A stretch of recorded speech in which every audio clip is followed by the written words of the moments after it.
ქვეყანას ჭირდება დღეს ადამიანები, რომლებსაც შეუძლიათ კეთილსინდისიერად ემსახურონ მას.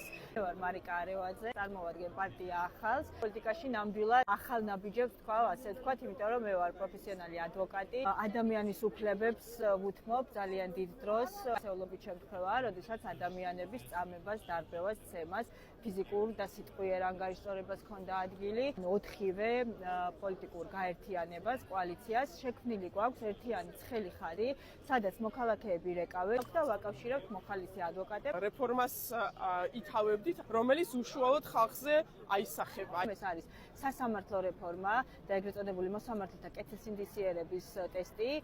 ეს არის განათლების რეფორმა და ჩვენ გვაქვს ცოდნის ყულაბა, თუ გსმენიათ ამის შესახებ და სხვადასხვა, მათ შორის ძალოვანებთან დაკავშირებული რეფორმები. პროგრამა რა მიმართულებითაც დავამუშავეთ, შეზღუდული საზღავის მქონე პირებთან, ასე ვთქვათ, და ორგანიზაციებთან, მქონდა სამუშაო შეხვედრებით, სადაც პრობლემების იდენტიფიცირებას ვახდენით და სწორედ მათთან ერთად შევქმნით პროგრამა, რომელიც ნელ-ნელა კიდევ უფრო მეტად დაიხვეწებოდა და პირველი, რასაც ვაპირებდი, მედიცინის სამუშაო ჯგუფი შექმნას აქ საკანონმდებლო ორგანოში. საკანონმდებლო ცვლილების გარდა პრაქტიკული მოქმედებები, რომელიც დაეხმარებათ ამ ადამიანს ადაპტირებაში. როგორ იდენტიფიცირდებით თქვენ როგორც პოლიტიკოსი? პირველ რიგში მე დღემდე მიჭირს პერიოდულად ჩემი თავის იდენტიფიცირება როგორც პოლიტიკოსად, იმიტომ რომ მე მთელი ჩემი ცხოვრება ვარ უფლებადამცველი და ვარ ადვოკატი, რომელიც სასამართლოში ვიცავდი ადამიანის უფლებებს. მე ვარ ზუსტად ამ საზოგადოების ნაწილი, რომელიც სულ რამდენიმე თვეა, რაც პოლიტიკური აქტივობა დავიწყე